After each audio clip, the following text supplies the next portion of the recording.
Hello everyone, welcome to the solution for assignment 1 of C programming and assembly language.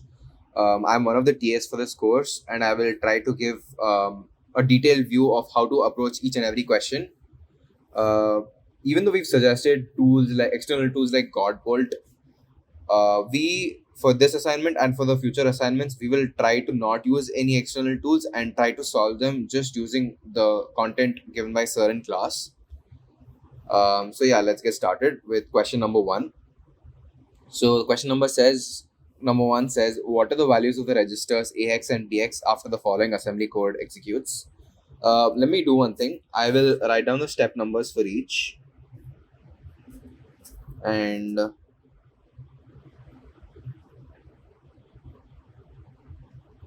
all right. So what I will do is I will write down the step numbers and I will write down the value of the corresponding AX and BX for every step.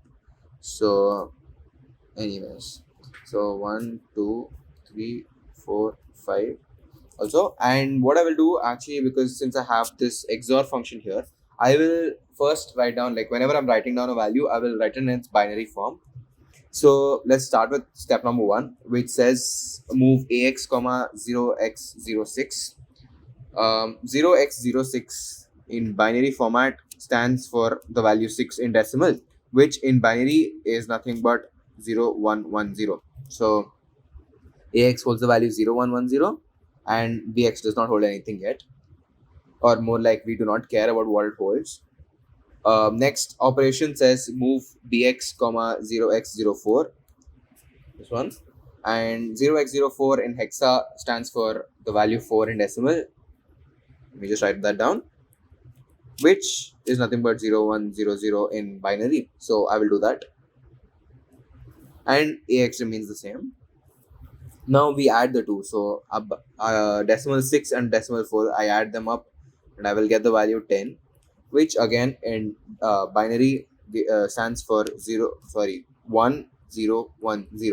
So the value AX, since add AX comma BX, it's nothing but AX holds the value of AX plus BX. Alright. So now AX holds the value 10, which in binary is 1010, and BX still continues to hold the value of 4. Now we XOR AX with BX. So general rule of thumb is that an XOR of a number with itself is 0. So that's why BX will now hold the value 0 and AX continues to hold the value 10. If you want to just look at this, for example, let's take the value of BX, which was actually 4 initially. So 0, 1, 0, 0, XORed with 0, 1, 0, 0. XOR of 0 and 0 is 0. Same thing here. And XOR of 1 and 1 is 0. So just get the value 0. And finally, it says subtract AX and BX. And AX holds the decimal value 10, while BX holds the decimal value 0. So I'm going to do 10 minus 0, which is nothing but 10. So AX holds the value of 10, while BX continues to remain 0. Let me just write this down, that AX is nothing but AX minus BX. Yeah. Alright. So now we know the value that AX holds 10 and BX holds 0, which in hexadecimal is nothing but 0x0A and 0x00. So that means the correct answer to this question is this one. Alright. So let's go to question number 2 now, which says which of the following flags are set, or what they mean is the value becomes 1 at any point in the following sequence of programs. Alright. So let's start off with the first line. It says CLD, which stands for clear direction flag. Alright. We've come across this multiple times, which basically means I set my direction flag to 0. I said clear. So clearly, and in any of these operations, I will not be affecting my direction flag. So I know for a fact that direction flag is not one of the red options. I'm just going through the eliminating way, because they say multiple options allowed. So I'm just going backwards. Now let's start solving each step. What I will do again is I will write down the step numbers. I'll start from 1 this time. All right. And I will do the same thing. So step number, value of AX and value of BX. All right. So step 1, 2, 3, 4, 5, 6, 7. All right. So step 1 says move bx comma 14. Here I have given the decimal value by itself. So let's just write the decimal value and nothing else. I'm sorry, I missed cx. I think I'll just write on cx2. All right. So ax and cx, I don't know the value yet, and bx holds the value of 14. Next, I'm saying move ax comma 10. So ax will hold 10, bx will hold 14, and cx we don't care yet. Now I AND ax and bx. Now let's go through this. The decimal value 10, that's what's held in ax. That's nothing but 1010. And bx is nothing but 8 plus 6, which is nothing but 8 plus 4 plus 2 plus 0.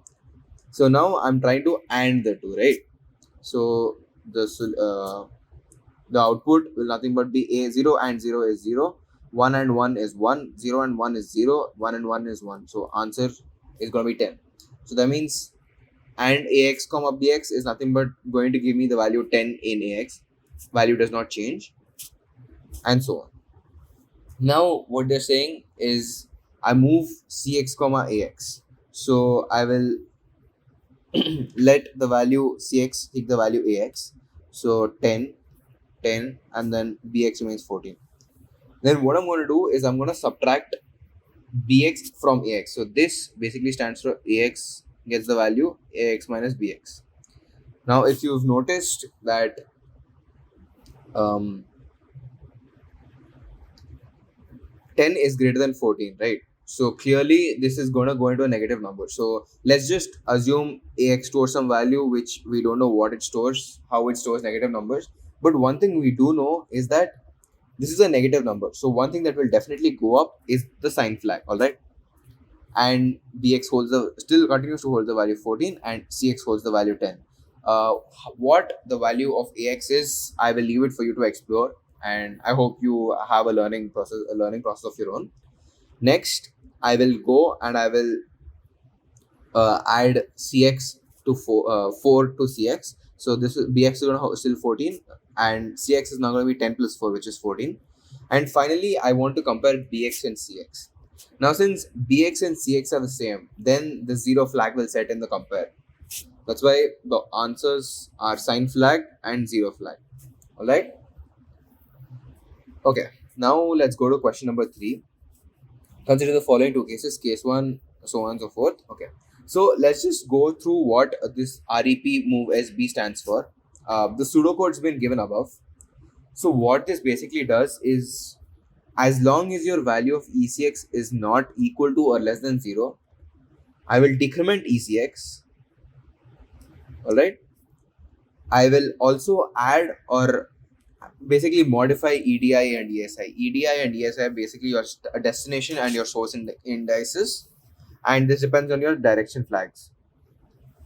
And then I move the data that is at the source index to the to my destination index. That is what REP move SB does. Anyways, let's go back to the question now. And in this case, they're saying, okay, let's just do case by case. Case 1 is what I'm going to approach first.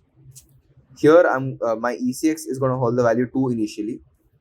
All right. And I say I clear my direction flag. So clearly my direction flag is going to be 0 and REP move SB. Now, I don't know what's at my source next, what's at my destination next.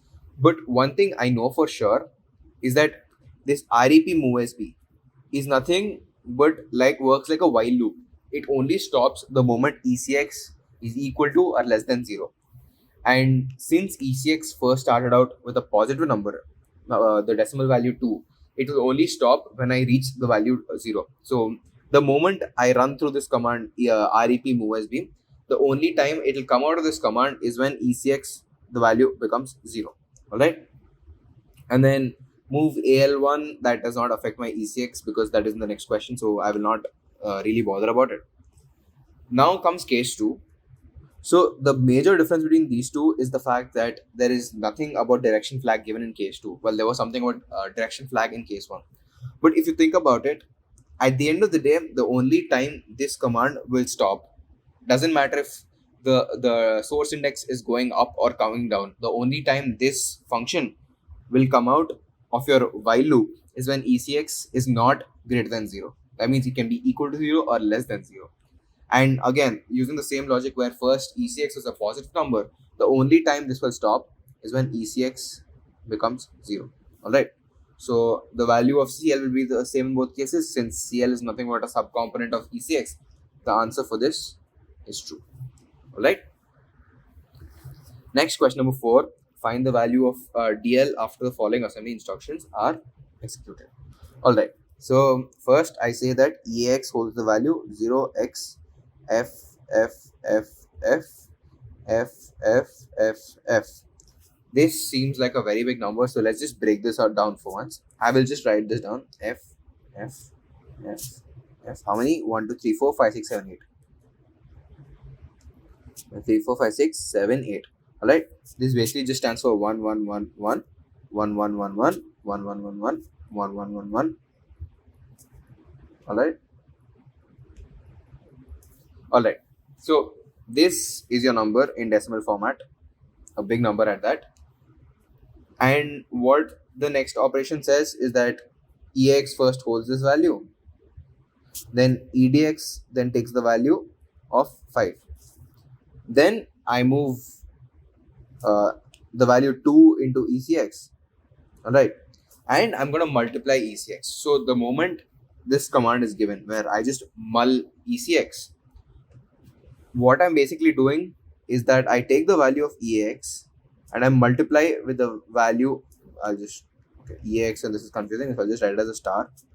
Multiply it with the value given in ECX. So this is nothing but mul EAX comma ECX. Alright. So we know that this mul operation, what it does is outputs the correct value.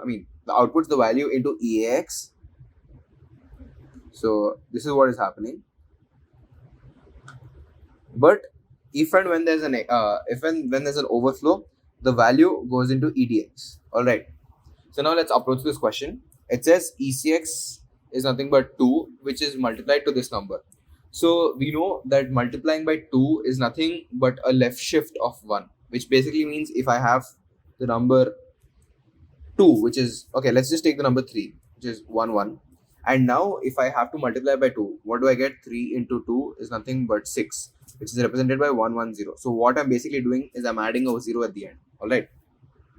So now I'll just go ahead and add a 0 at the end. And now if you think about it, I'll group this into terms of 4 to generate my hex number. Alright. And if I keep doing that, I will end up with a point where this number only till here is the value being stored in EX. Alright. Till here the value is stored in EX. The one that is left out is going to be pushed to EDX. So what is the value of EDX going to be after the end of this step? It's going to be 1. Alright. That is the answer. Let's go to the next question. Okay, so this uses another unique function called REPNE SCASB. So I will just go through its pseudocode too. So what REPNE SCASB is basically saying is, just like REP MOSB, I'm first gonna ensure that my ECX is never equal to 0 or less than 0. And while it is not, I will first decrement it. So I'll just write it down, decrement ECX. Then I have an if condition, basically saying if the value in my AL is not equal to the value pointed to by my destination index. Alright.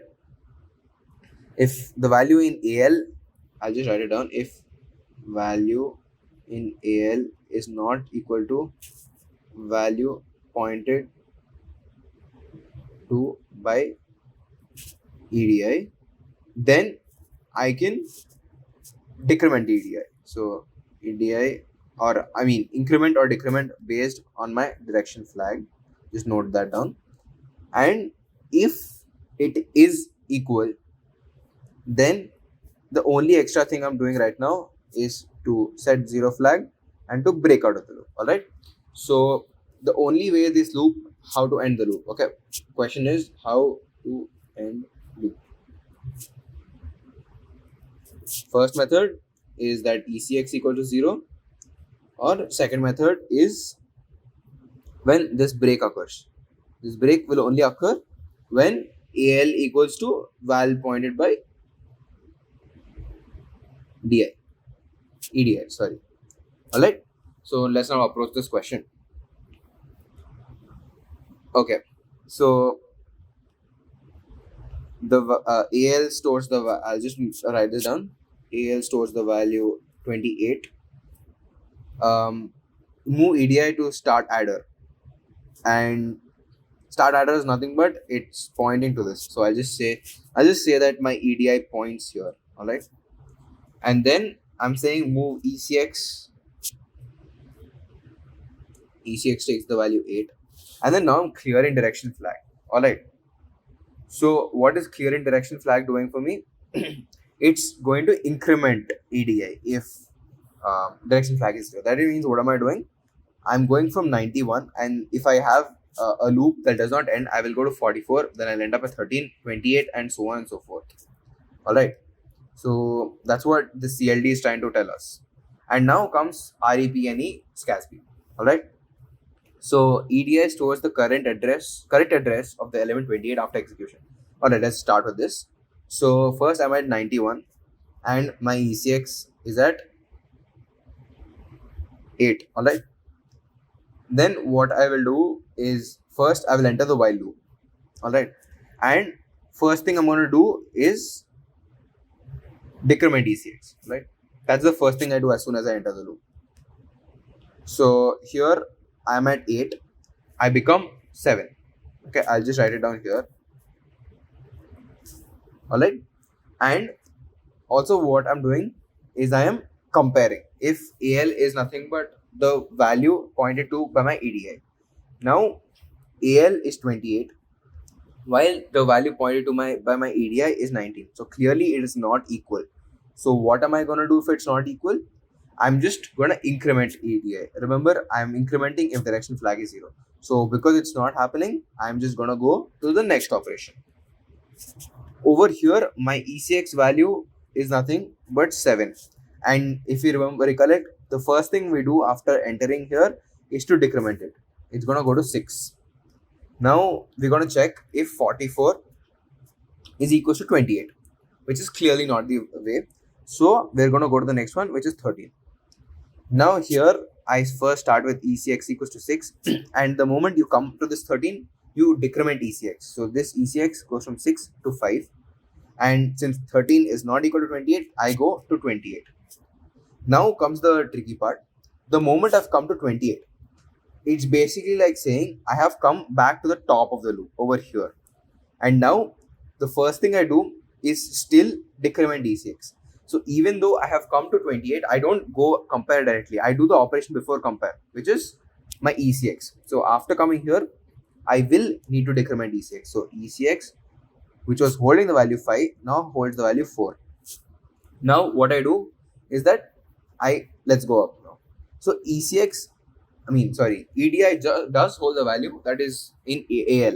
So what do? I come to this else statement, which says you increment EDI still. So it says increment if direction flag is 0. So even though I've entered it, I first increment EDI, then set 0 flag, then break.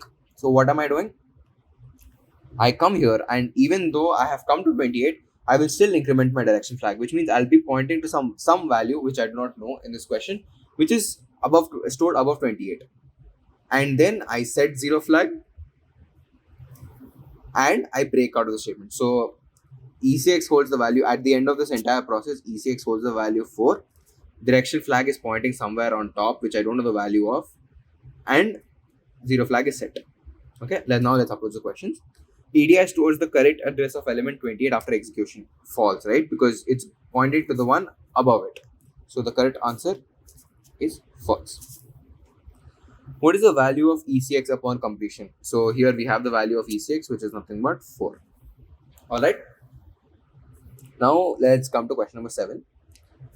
So question number 7 basically says that use the value of given registers. We assume that the base address of segment is multiplied by 16 and added to the offset to calculate the effective address. So just a precursor to this, when we have a binary number, suppose say 3, if I want to multiply it by 2, I just add a 0 at the end. Alright, so this is because this number is currently in binary.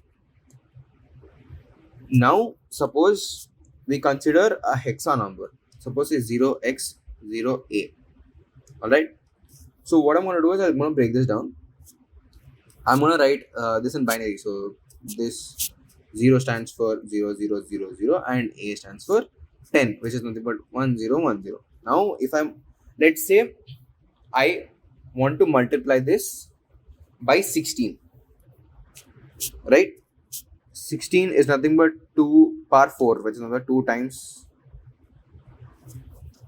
2 into 2 into 2 into 2. So basically this is as good as saying I am multiplying, basically I'm adding 4 zeros at the end of this. I will just push this to a side. Alright, and I'm just going to add 4 zeros at the end, which basically is like saying I'm getting a0. So what am I getting if I'm multiplying 0a with 16? Then I'm going to be getting 0x a0. Alright, basically I am left shifting the numbers. So instead of 0a, suppose this was 1a. Alright, let's just say that. Let's just say this was 1a. Then I just have gotten 0, 1a, 0. Alright. So now let's approach this question. What they're saying is the base address of a segment is multiplied by 16.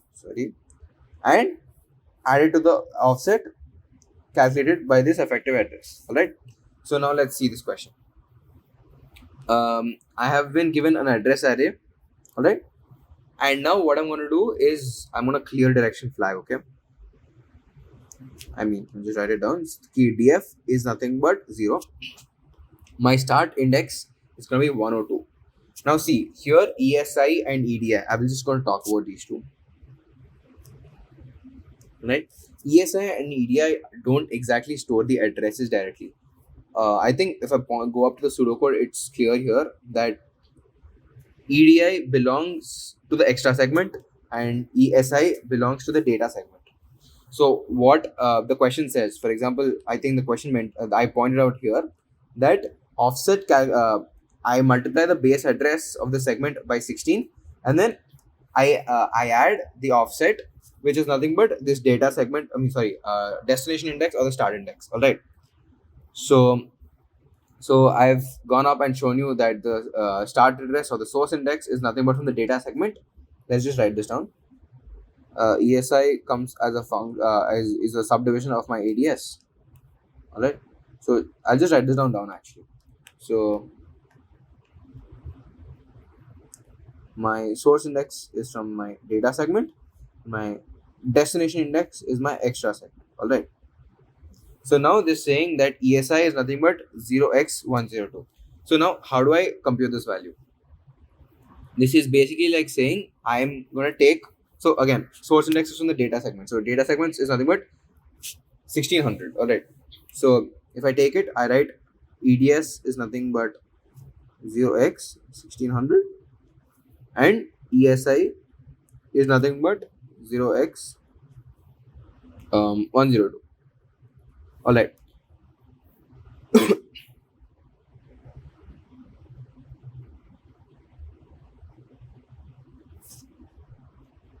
All right. So yeah, let's write this down. This is basically like saying I want to add 1600 and 102. But note that I have to multiply the base address of a segment by 16, which basically means I add a 0 to the end. So instead of adding 1600 to 102, I'm going to be at 16,000. Okay, note that 16,000 is in hexadecimal and not in decimal to 102, right? This is just going to be 16102. So basically, the ESI is pointing to this address, and let's find out what EDI is pointing to. So EDI is from the EES. So EES value is nothing but 2512. And since I have to multiply it by 16, 25120, and my destination index is nothing but 202. All right, is that it? Yeah. And the sum of this is nothing but 25322. Note that in hexadecimal addition, it's similar to decimal addition until you have to carry over. Carryover in decimal is not really there in hexadecimal until you reach the value of 16. Okay, so right now, since I'm not reaching the sum to be 16 between any two numbers here, I'm just gonna do normal decimal addition. And thus, so my address array, address destination is gonna be here. Now, if you look at it, both the options have been given in the range of 1600, 16,000 and 16,000 here. But my destination index should be in the range of 25,000. So what is basically happening is this 16,000 range is not really getting affected by this REP move SP because the destination index is here. This is where it will get affected. So if we had to solve this, the value 17 will go to this address. The value 18 will go to the address after it. So 25323 will take the value 18. And 19. I missed it. 19. The value 19. And so on and so forth. So, but these 16200 and 216204 do not get affected at all. So, if you think about it, whatever is given here is the answer. So, the correct answer to this question is this. In case here instead of 16,000, I was given the 25,322, then I would approach it in the same way I've shown it above, where I go through the pseudocode and I try to fill in the values wherever necessary. All right. So, let's get to the next question. It's a comprehension. So the address to be pointed to is given by a value stored in EAX added with the constant 2. So what am I saying? Whatever I have in EAX, I add 2 to it, and then suppose I say this is the address. Whatever address this points to is going to be my the value I care about. Okay, so if the address being pointed to is stored in the data segment, okay, I'll just highlight this of the memory, and the addresses of the segment are the same of the questions given above. All right. Okay, we'll just come to it when we need it. Answer the following question: which type of addressing is being done? Okay, so since I have been given that I have to add something, and also the fact that I have not loading something, neither am I directly telling which register to go to. I am rather saying that EAX is +2 gives me the address of the thing I'm pointing to. This is nothing but my indirect with offset. Alright. Alright. So next question is, if in the above question the value EAX is given to be 38, hexadecimal 38. So I'll just write it down. 0x38 is EAX. Alright. Then the complete address access is okay. So first thing I do is I add 2 to it. So EAX is now gonna become 38 plus 2 would have been 40 if it were decimal, but note that I am not in decimal, I'm in hexadecimal. So 38 is nothing but 16 into 3 plus 8. It's nothing but 48 plus 8, which is nothing but 56. And if 56. And if I'm adding 2 to that, I'm getting 58, which is nothing but 3a. Alright, nothing but 48 here and 10 here. 10 is nothing but a in hexadecimal. So what value I'm going to get is 0x3a. And now it has been given that it's in the data segment. All right. And what is the data segment starting point? It's nothing but 0x 1600. All right. So EDS is nothing but 0x 1600. And same as the previous question, I first multiply by 16, which is nothing but put an extra 0 here and then add 3a. Alright, so which is nothing but I'm going to end up with the answer 0x1603a. Alright. Yeah, let's go to the next question. The next comprehension is a bit tricky, so let me just write it down. A teacher has data contained in 2 stacks. Stack A contains the roll numbers of students arranged based on rank. All right. So let's say that first I'll write it down here: rank and roll number. Roll. I'll Alright, so let's say roll number 26, roll number 5. Okay, actually, my bad. Rank 1, 2, 3, 4 are nothing but roll number 26, 5, 2, 3. Okay, and this is stack A. What am I saying? Stack A contains the roll numbers of students arranged based on rank. Last rank pushed first. What does that mean? That the top of the stack is 1 and the bottom of the stack, say, is number 30. Let's say there are 30 students in the class. All right. So this is the exact representation of my stack right now. So my roll number here represents the stack A. All right. And now stack B contains the names of students arranged based on their roll numbers. So first roll number pushed first. That means, let's say that roll number 1 is, suppose, someone named Karthik. All right. Roll number 2 is someone named Satvik. Roll number 3 is someone named Sanket. All right. So this is going to be my stack. All right. So on and so forth as I go up. And this is my stack where Karthik is at the whose roll number 1 is at the bottom of the stack, while let's say that, okay, let's hypothetically assume that Sanket is at the top of the stack. I'll just put him up there. Right? And I'll give him the roll number 30. He's at the top of the stack. So this is nothing but my roll number, my stack B. Alright. So first stack contains the worst rank at the bottom and the best rank at 30th rank at the bottom and first rank at the top, while stack B contains roll number 1 at the bottom and 30th to the top. So now what I want to do, the teacher now wants to access the student's name in terms increasing order of rank. Thus, she first looks at the roll number corresponding to the rank in the first stack and then accesses it. However, due to limitations in a computer, she can only assign one of the base and stack pointers in each stack. Okay. So now what he or she wants to do is, in the increasing order of rank, I want to access students' names. Alright. So I have an increasing order of rank here. Alright.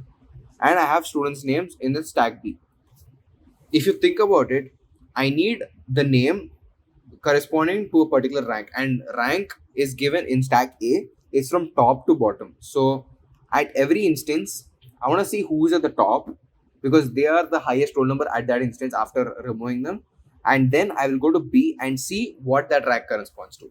So basically, it's like saying if my rank 1, which is 26, 5, 2, 3 is on the stack like this.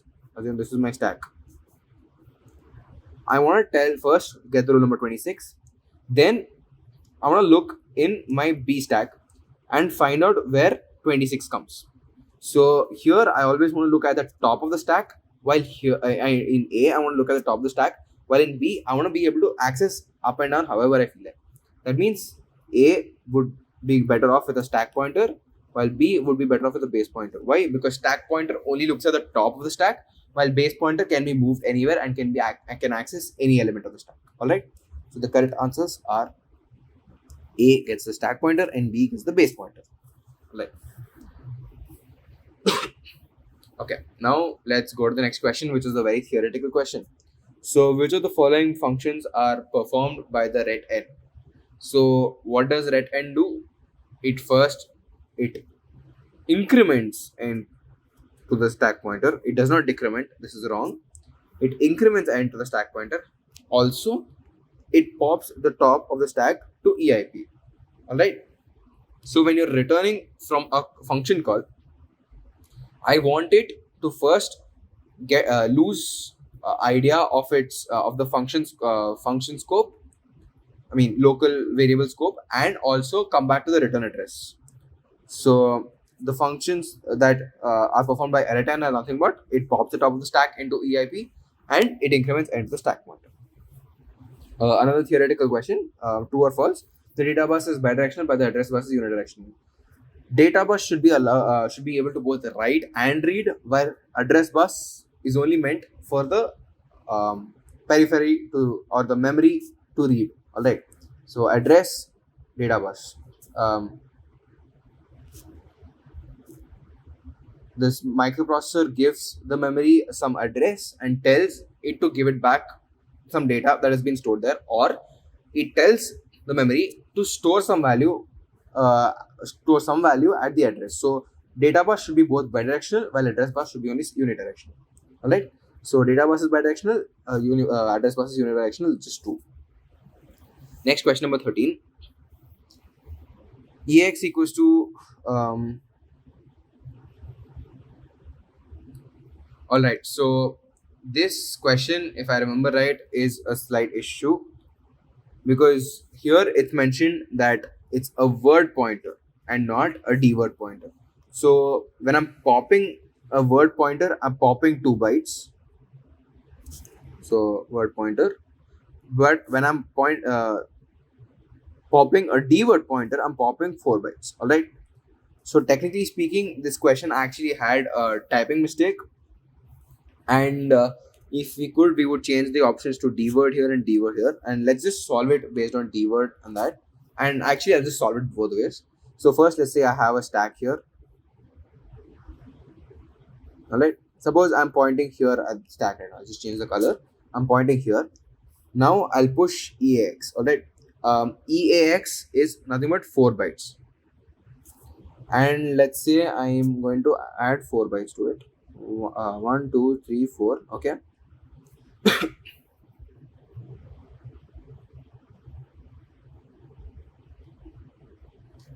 And I'm also going to write 1, 2, 3, 4.